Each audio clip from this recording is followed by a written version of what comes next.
श्री स्वामी समर्थ. माझ्या सगळ्या गोडताईंचं, मैत्रिणींचं आणि स्वामी भक्तांचं माझ्या यूट्यूब चॅनेलमध्ये मनापासून स्वागत आहे. आजचा दिवस तुम्हाला सुखाचा, समाधानाचा, आनंदाचा आणि भरभराटीचा जाओ हीच महाराजांच्या चरणी प्रार्थना करते आणि आपल्या या आजच्या नवीन व्हिडिओला सुरुवात करते. दिवाळीचा 5 दिवसांचा सण हा भाऊबीजेच्या सणाने संपतो. हा सण भाऊ बहिणीमधील स्नेह आणि प्रेमाचे प्रतीक मानला जातो. दिवाळीच्या 2 दिवसानंतर म्हणजेच कार्तिक महिन्याच्या शुक्ल पक्षाच्या दुसऱ्या तिथीला हा सण येतो. हिंदू पंचांगानुसार यंदा रविवारी 3 नोव्हेंबर रोजी भाऊबीजेचा सण साजरा केला जाणार आहे.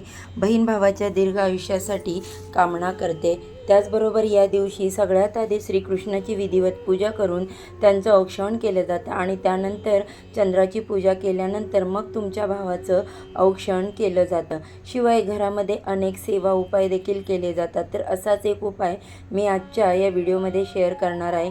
या उपायामध्ये उद्या रविवारी आलेल्या भाऊबीजेमध्ये यमद्वितीयाचा दिवस भाऊ घरी आल्यानंतरचा भावाचं औक्षण करून भावावरून ही एक वस्तू तुम्हाला उतरवून टाकायची आहे. ही एक वस्तू भावावरून उतरवून टाकल्यामुळे त्यावर येणारी सर्व संकट, विघ्न दूर होतील, त्यांचं आयुष्य वाढेल, धनसंपत्तीमध्ये वाढ होईल. हा उपाय कशा प्रकारे करायचा आहे?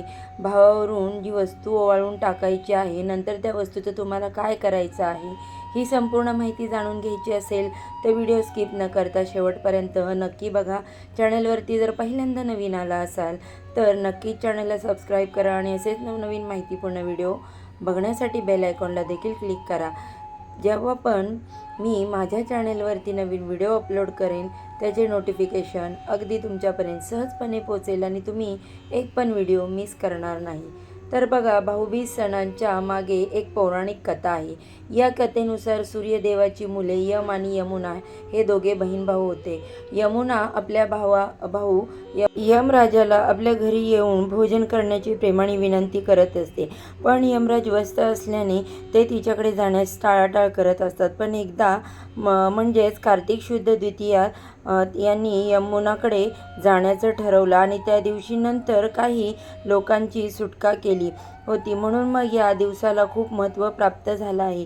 या दिवशी आपल्या दारात उभे असलेले यमाला बघून यमुनेला आनंद झाला आणि आनंदी होऊन तिने आपल्या भावाचे स्वागत केले, त्याला भोजन दिले. यमाला असंख्य वेळेस बोलवल्यानंतर अखेरीस तिची इच्छा पूर्ण झाली. तिचा भाऊ तिची मागणी मान्य करून तिला भेटायला आला. दुपारी जेवण तिने कपाळाला टिलक लावून त्याच्या दीर्घ आयुष्यासाठी प्रार्थना केली. म्हणून भाऊबीजेच्या दिवशी भावाला टिलक लावण्याची प्रथा सुरू झाली. त्याचबरोबर या दिवशी काही उपाय देखील केले जातात. तर हे उपाय तुम्हाला वर्षात फक्त एकदाच करता येतात आणि ते देखील भाऊबीज म्हणजेच यमद्वितीयाच्या दिवशी. यामुळे व्हिडिओ पूर्ण बघा जेणेकरून हे उपाय तुम्हाला देखील करता येतील. तर सगळ्यात पहिला उपाय जो आहे तो म्हणजे आपल्याला उद्याच्या दिवशी करायचा आहे. आपल्याला उद्याच्या दिवशी वही आणि पेन खरेदी करायचा आहे. वर्षभरासाठी पुरतील एवढे म्हणा, किंवा मग तुम्हाला 2-4 वह्या आणि पेन खरेदी करून आणायचे आहेत. आणल्यानंतर त्याची तुम्हाला सर्वप्रथम पूजा करायची आहे. मग त्याच्यावरती हळदी, कुंकू, अक्षदा व्हायच्या आहेत आणि त्यानंतर तुम्हाला त्या वह्या आणि पेन तुमच्या कामासाठी वापरायला सुरुवात करायची आहे. बघा, विद्यार्थ्यांना या वह्या खरेदी केलेल्या वापरल्या तर त्यांना त्यांच्या परीक्षेत यश मिळतं, किंवा तुम्ही जर तुमच्या कामासाठी ह्या वह्या वापरत असाल तर तुम्हाला या कामामध्ये यश मिळेल, एवढं महत्त्व या वही आणि पेनाच्या खरेदीत आहे. त्याचबरोबर तुम्ही जर महत्त्वाच्या कामासाठी जात असाल आणि तेथे तुम्हाला सही करायची आहे तर हे पेन तुम्ही सोबत घेऊन जाऊ शकता आणि या पेनने जर तुम्ही सही केली तर तुम्हाला या कामामध्ये यश मिळेल, ते कार्य तुमचं सिद्धीस होईल अशी देखील मान्यता आहे. यानंतरचा दुसरा उपाय जो आपल्याला करायचा आहे, या उपायासाठी आपल्याला उद्याच्या दिवशी तुळशीची रोपांचं 11 पानं तोडायची आहेत. ही पानं तोडल्यानंतर तुम्हाला ती स्वच्छ धुवून घ्यायची आहेत आणि बारीक तुम्हाला ती कट करून घ्यायची आहेत. ही कट केलेली तुळशीची पानं तुम्हाला तुमच्या पिठाच्या डबामध्ये टाकायची आहेत. मग ते गव्हाचं पीठ असो किंवा बाजरीचं पीठ असेल किंवा ज्वारीचं असेल, त्या पिठाच्या डबामध्ये थोडे थोडे तुळशीची पानं तुम्हाला टाकायची आहेत आणि या पिठाचे तुम्हाला पोळ्या किंवा भाकरी बनवायला सुरुवात करायची आहे। बघा, उद्याच्या दिवशी हा उपाय केल्याने घरामध्ये धनधान्याची कधीही कमतरता राहत नाही। देवी लक्ष्मीची कृपा तुमच्यावरती वर्षभर राहते अशी मान्यता आहे। तसेच जर उद्याच्या दिवशी भाऊ तुमच्याकडे भाऊबीज साजरी करायला येणार असेल तर उद्याच्या दिवशी तुम्हाला एक अतिशय प्रभावी उपाय करायचा आहे।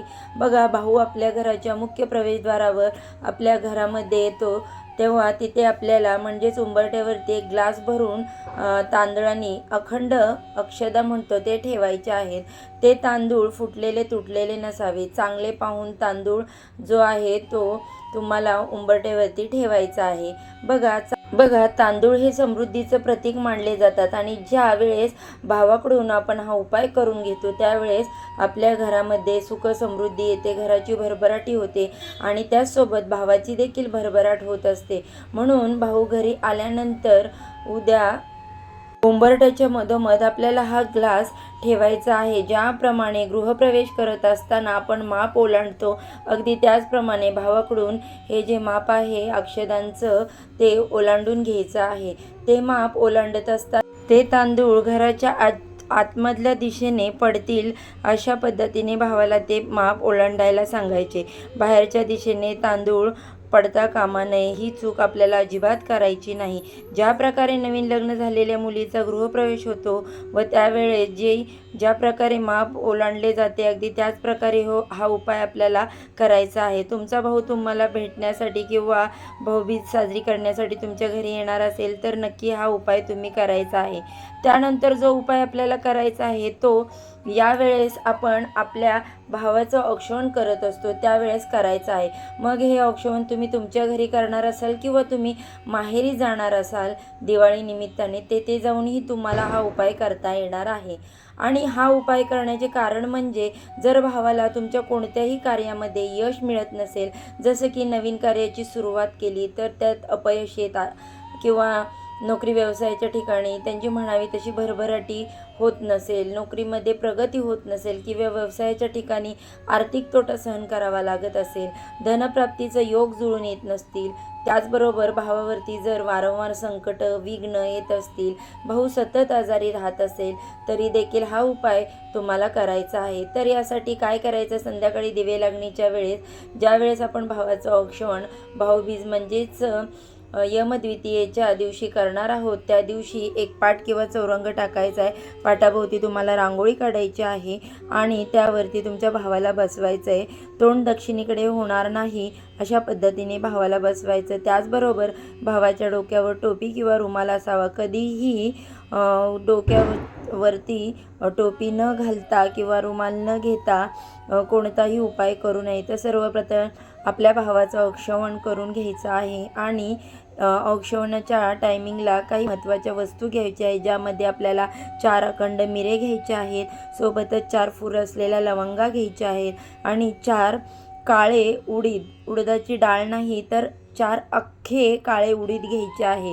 परत एकदा सांगते, 4 काळे मिरे, 4 लवंगा, 4 उडीद घ्यायचे आहेत आणि आपल्या भावाच्या डोक्यावरून ते पायापासून असं गोल आकारामध्ये 7 वेळा उतरवून घ्यायचं आहे। तुमचे 2 भाऊ असतील तर वेगवेगळ्या वस्तू घ्यायच्या आणि त्या दोन्ही वस्तू 7-7 वेळा उतरवून घ्यायच्या। त्यानंतर तुम्हाला तुमच्या घराच्या बाहेर जायचं आणि घराच्या बाहेर या वस्तू फेकून द्यायच्या।